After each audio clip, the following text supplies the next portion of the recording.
parce que pour nous montrer le véritable chrétien, il faut endimiser Jésus-Christ comme sauveur. Mais tant qu'on diminue Jésus-Christ comme votre sauveur, mais ce n'est pas fini. Parce qu'il y a des grands hommes de Dieu qui sont réclamés par le pouvoir de leur famille.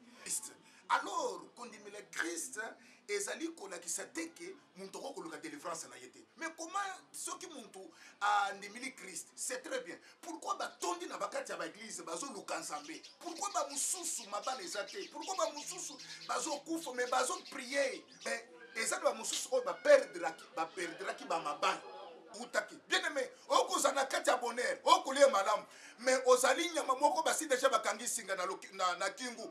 Bayebi déjà que il y a de certains jours oyo bakokata yo kingu na kati ya mulili. Salutations et bénédictions au nom puissant et prévalant de notre Seigneur Jésus-Christ. Bien-aimés dans le Seigneur, vous êtes sur la restauration de Brèche Télévision et vous êtes en train de suivre votre émission La vérité de la Bible. Cette émission qui a été conçue pour la lumière sur les Écritures Nakati Yabanda Konabiso. Alors aujourd'hui, nous sommes avec un serviteur de Dieu, un homme de Dieu que nous connaissons très bien. Avec lui, nous allons essayer de parler sur la réclamation de la sorcellerie inconsciente dans la vie d'une personne. Yango, tout sans plus tarder, nous allons présenter Bino, invité Nabiso ya journée à l'élo. Bonjour, Moussa Nzambe. Bonjour. Oui, Bana Nzambe Bazo Landayo de partout dans le monde. Merci. Kota la bango, Olobe bango le bango pour se présenter. Manzamba Nzambe Nalola Pambre Bino. Kombo Nangai, c'est l'apôtre Marcel Mukendi. Vraiment, le long de tuer, vraiment pour l'obéda. La témoco, l'homme de Yaouti pour présenter pour la Kisebino. Nzambe Nalola Pambre Bino. Et ça peut-être un baliboso, balandia.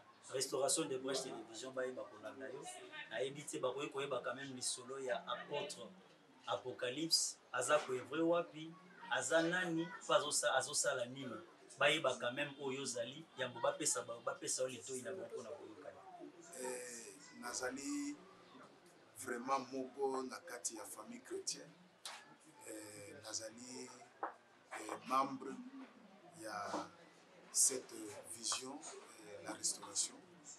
Vraiment, nous sommes famille et c'est pourquoi aujourd'hui, nous avons une grâce et vous allez ensemble pour nous spirituellement sur la sorcellerie. D'accord, vous l'aurez compris, Azam encore nakati ya famille chrétienne, ce qui veut dire qu'Azam Payate. Alors, Moussa Nzambe, tolobi sur la réclamation de la sorcellerie inconsciente nakati ya bomo ya moto. D'abord, ezatem oyo ekabwani na mpe na babitenye belé. Mais quand on peut expliquer biso ndambu réclamation ezanini sorcellerie inconsciente ezanini pe na ba effet na mo eza komema na kati ya vie ya moto. Merci beaucoup l'homme de Dieu. Avant ya kokota na kati kokota na likambo na biso ya mokolo lelo tuko kutanga moi écriture muke on a toyeba vraiment pour toucher des choses très importantes na kati ya lisolo na biso ya mokolo lelo. Tozali na Galates chapitre 5 et tozali dans verset 17 car la chair a des désirs à contraire à ceux de l'esprit et l'esprit a des contraires à ceux de la chair. Ils sont opposés entre eux et afin que vous ne fassiez point ce que vous voudrez. Si vous êtes conduit par l'esprit, vous n'êtes point sous la loi. Merci beaucoup. Tozolobela likambo oyo izotala sur la sorcellerie. Nazo touché sur la personnalité ya Jésus-Christ parce que Jésus-Christ azali fils dans la kati ya chair par rapport à makambo oyo akutanaki nango tango avant abande ministère. Pourquoi la réclamation? La réclamation ezali vraiment pouvoir. Ezali pouvoir oyo ezouta na kati ya descendance na balié du sang. C'est pourquoi à partir ya balié du sang eza ou réclamer mutu. Eza pour réclamer mutu. Vraiment pour être mutu na kati ya obstacle. La première chose ezali le pouvoir du sang. C'est pourquoi Christ tango atali que avant abanda ministère akotaki na jeune ya 40 jours. Parce qu'en esprit azalaki azali vraiment na esprit divin na kati na ye. Mais atali lokola esprit et lokola alati nzoto, c'est pourquoi lobi akota na kati ya prière. Mais tango akoti na kati ya prière, objectif ezalaki nini? Ezalaki pona a délivrer tout d'abord chair, parce que chair ezali vraiment euti à travers et pas ya euti na makila wana ezali to à partir d'exemple euti na kati ya balier familial, alors que l'esprit ezalaki na kati ya chair wana asali prière wana pona ko délivrer chair pour que esprit oyo eza na kati ya chair et vraiment accomplir mission. C'est pourquoi tango mutu azali vraiment na kati ya bitumba oyo ezosenga na ba obstacle na ba réclamation ata akomi na niveau nini esengeli a comprendre délivrance spirituellement, parce que pour nous la délivrer na spiritualité il faut comprendre que na kati ya combat physique nous avons des liens. Faut koyeba façon nini ya kobuka balie wana ndezomona muntu azali grand mais akokozala vraiment na kati ya nzoto na ye azali vraiment sorcière à miébité, et il peut être un serviteur de Dieu, akokozala bishop, akokozala muntu munene, mais il y a des caractères sorceleriques okokobanda ko se manifester na kati ya nzoto na ye. Yango nde vraiment toye awa pona kolakisa ke esengeli fo muntu comprendre que quel combat oya ko bunda, parce que tango zo croire Jésus-Christ comme ton sauveur, parce que les alliés droits au Yeso 5 muntu andimi le Christ. Après qu'on dit le Christ, ce n'est pas fini. Et sengeli muntu à côté ce qu'on a combat pour la délivrance, parce que tu peux être sauvé spirituellement, mais sur le monde physique, tu es bloqué dans la réussite. Tu es bloqué dans beaucoup de choses. Et sengeli ce qu'on écoute na katia ba délivrance pour nous lungo na alliance, na balier lien pardon balier ya famille, mais ezana bantu babimina na balier ya famille te, ezana bantu balimina balier balungena na ba condamnation te, quel que soit azana niveau nini, vraiment c'est très difficile. Et sengeli muntu ayeba façon nini ya kozala délivré par le sang, parce que cher et outil à travers la puissance du sang, cher et outil na kati ya descendance ya ba famille. Et sengeli muntu azolo bakenga na abimi na famille ndenge nini. Et sengeli à comprendre que ndenge na ko kubima na kati ya famille, parce que musolo bike na yebi Christ na ndimili Christ nazo prier. Alors prier ozo prier, c'est très bien. Est-ce que tu es délivré? Parce que sengeli muntu azala délivré tout d'abord totalement. Merci. Merci révérend pour l'introduction. Oui, papa, nayoki olobi moi makambo ebele. Vous avez parlé de Jésus-Christ, oui, qu'il fallait naye akota jeune ya 40 jours pour na bunda na maki abundisa réclamation encore aux anamakila na. Alors ozo sala ni na passage ozo koloba na biso que non tango yambi kolo Yesu konda mutu mutaza Yesu na kati ya condamnation te. Passage à Romains, il y a donc maintenant aucune condamnation pour tous ceux qui sont en Christ. Maintenant yozo ba ki ko accepter Jésus et s'ilité, il faut qu'on continue le combat. Ce passage, alors, les révérends ont accepté Jésus, c'est ça, c'est très important dans la vie chrétienne. Okay. Parce que les autres que nous avons le Christ. Parce que dans la vie spirituelle, vie chrétienne, c'est ça où ils ont base. Parce que pour nous, la véritable chrétien, il faut aimer Jésus-Christ comme sauveur. Mais tant que on diminue Jésus-Christ comme votre sauveur, mais ce n'est pas fini. Parce que mutu oyo azali vraiment na elembo ya Nzambe et sengeli pas bundisa ye. Parce que il faut pas bundisa yo, il faut bitumbeza le pana yo. Mais il y a des choses, il y a des choses mutu akukundi andimini Christ comme sauveur. Alors, tant qu'on diminue Christ comme sauveur, ce n'est pas que l'obité que vous priez. Ce n'est pas que l'obité que vous avez délivrance. Mais obligatoire, il faut que délivrance. Parce qu'il y a des grands hommes de Dieu qui sont réclamés par le pouvoir de leur famille. Mais bazo sakabalo banakati ya famille personne n'a taillé. Mais ils ont la téléphone parce que na face B à comprendre le secret de délivrance. À comprendre le secret de délivrance. Et yangonde ils ont perçu son ngouya, ils ont perçu son puissance, ils allaient causer na katia. Il y a vraie foi, il y a condamné le Christ. alors kondimela Christ ezali kolakisa te ke muntu akokoluka délivrance na ye te. Mais comment soki muntu andimili Christ, c'est très bien. Pourquoi batondi na bakati ya baeglise bazoluka nzambe? Pourquoi bamususu mabala eza te? Pourquoi bamususu bazokufa mais bazoprier baza na kati ya bapro parce qu'ils n'ont pas la révélation? Parce que tant que tozondimila Christ, Christ là, il nous donne la révélation, il nous donne la sagesse de comprendre la dimension. Il y a autant de la spiritualité pour atteindre la spiritualité. Alors, et ça nous devons prier, et ça nous devons servir ensemble, mais atteindre la dimension de spiritualité. Mais pour atteindre la dimension spiritualité, il y a spiritualité, et c'est qu'il faut comprendre que tant que ngai nandimili parole, je suis dans la parole. Il faut briser balien. Il faut comprendre que comment je peux avoir la connaissance, il y a qu'on livrer balien. Mais c'est quoi? La première signe, c'est avoir la connaissance de la parole. Lorsque quand nous posons le Christ a coupé ses sagesse, oh il y a algo de délivrance là. Mais il y a monde ils ont qui sait que nous côté na kati ya véritable délivrance. Merci Mosel Nanzambe. Mozolo balika bozana connaissance kozana kokoluka moye ko ya kokwisa. Mais na kati ya thème moza kolobela likambu ya sorcellerie inconsciente. Oui. Ndenge ni muto ko combattre loko yazana ngo consciente. Merci beaucoup l'homme de Dieu. Tozo kochite sur la sorcellerie inconsciente. Oui. Sorcellerie inconsciente ezali eloko eza na kati ya mutu mais comprendre te ke azana. Je veux comprendre que Azanango, mais à quoi comprendre parce que par dessus.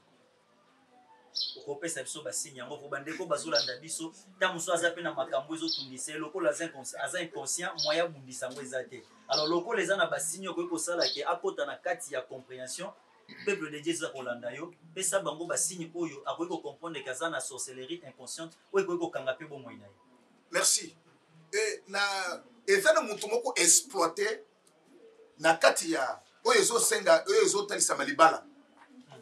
Batie reine na kati ya moli. Aza mwasi moko kitoko belle femme. Mais déjà batie reine mais bazo exploiter ye. Mususu bako ko kotisa esprit ya impudicité na kati na ye. Mais soki abimi na mobilité akoko za la leste. Mais vous avez mon tour dans les libosos chaque jour. Azo prier chaque jour. Azo quoi dans ma bolongo chaque jour. Prière, azo salagnos. Mais cet esprit-là, azo bimate. Mais tant que à côté de la carte conscience personnelle, il y a bon monde. Il faut aller là. Il faut aller là. Parce que pourquoi? Il y a quelque chose tout le monde azali spirituel, azamu tout le monde yebi parole. Tout d'abord il faut qu'il y ait la kirdam. Kirdam, les hommes qui vont faire révéler les choses cachées. Parce que dans la église, il y a des choses qui sont lobiques. Mais il y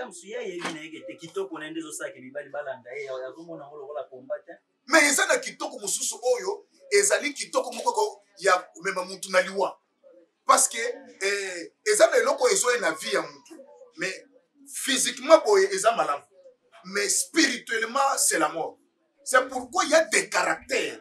Ils ont se manifesté et pas banto baza spirituel pour que mutu wana ke azana tel niveau.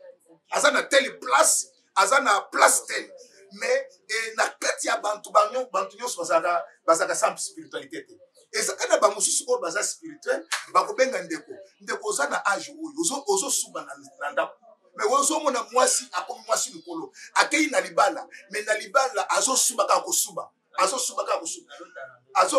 azo lota na ndoto azo lota vani azo lota za na toilette azo suba mais tant que toilette wana na mbeto esika na laki mais azo suba na mbeto tant ozo sutuka amimuna suba kinsuka asuweki na bilamba mais eza ba mususu ko ba perdre ki ba mabali mais moi si kitoko ba perdre ki ba mabali c'est une imposition ba imposer ye peut être avant qu'on vende les bar tu peux abimisa ba caractère sorcellerie ya mabe mais en tout cas na kati ya muntu wana peut-être azolela tabo ko ibiso no biloko zo sala ozaka ndo alors non nazando kité mais je ne sais pas et c'est qu'il va faire découvrir les mystères oyo ya kindoki oyo zo sala manakati na ye.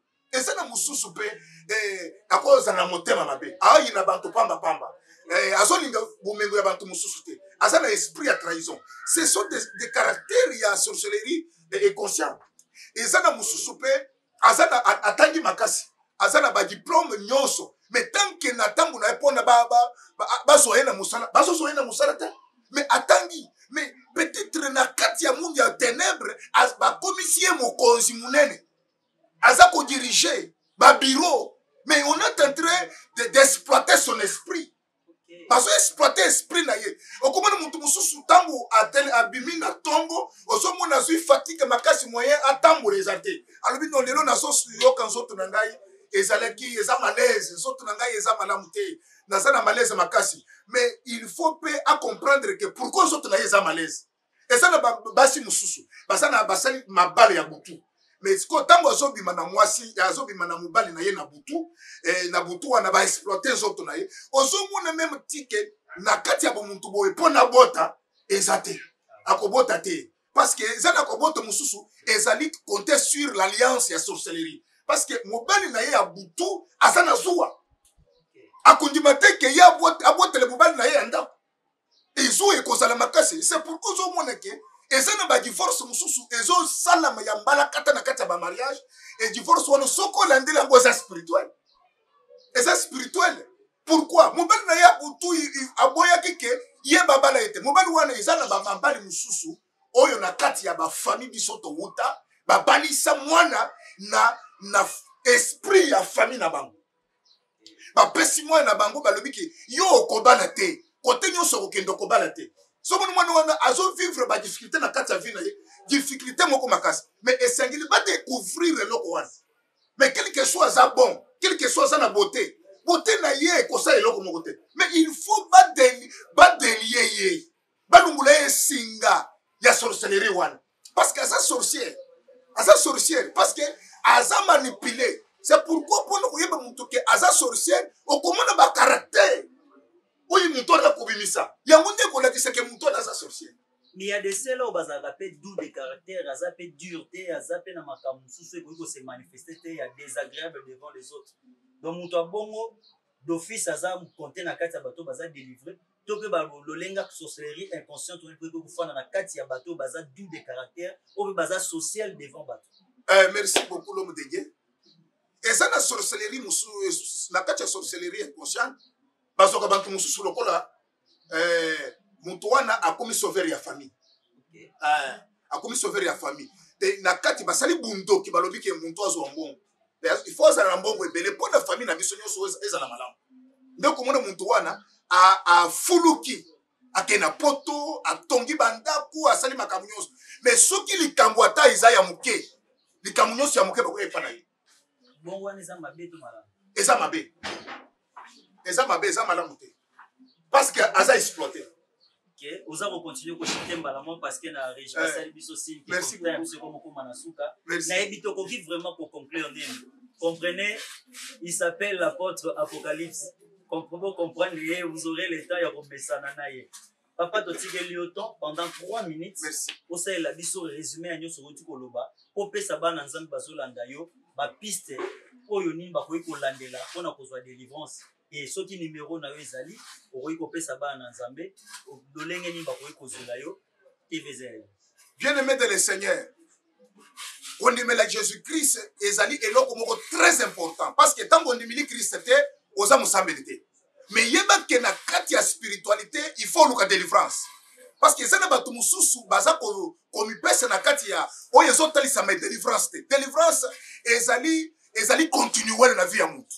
Parce que na kati ya mutu esengeli azala délivrer na eloko nini parce que délivrance eza na bitene ebele mais oyo nazo yebisa bino il faut kokota makasi na muzindo ya spiritualité kozala homme de prière.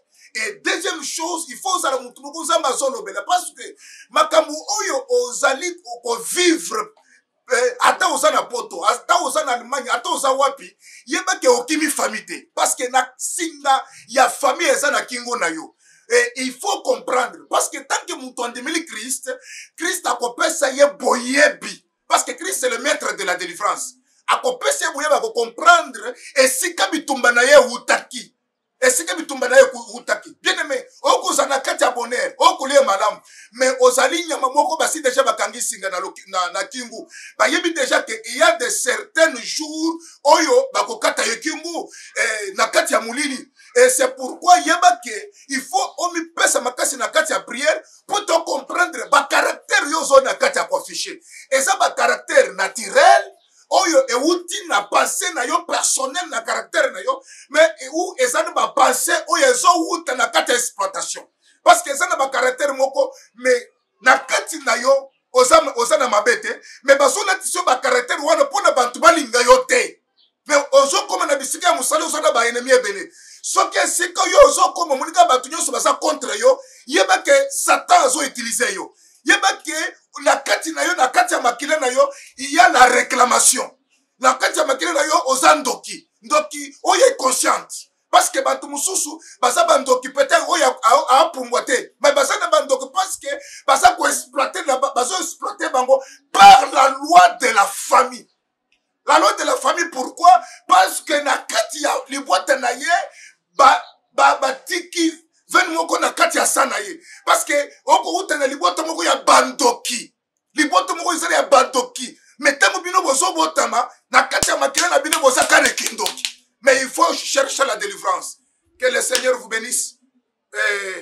Numéro nangai ezali 243 81 18 37 721 Moussousou ezali 090 397 86 64. Vraiment, que le Seigneur vous bénisse. Donc, au moins, à la prochaine occasion. Merci beaucoup. Que le Seigneur vous bénisse, ô bien-aimés de le Seigneur. Vous venez de suivre votre émission, La vérité de la Bible, Otozwaki Esengo ya Koyambela Bino, apôtre Apocalypse. Ndenga uti kopesa numéro na ye, d'ailleurs bato régi ba kosunga biso numéro ya invité kozala affiché là-bas. Bo hésitez te, bo benga ye si vous avez des questions. Azawana disponible pour nako Yanola Bino. Nous disons merci à tous ceux qui ont suivi et que Dieu vous bénisse. Merci beaucoup.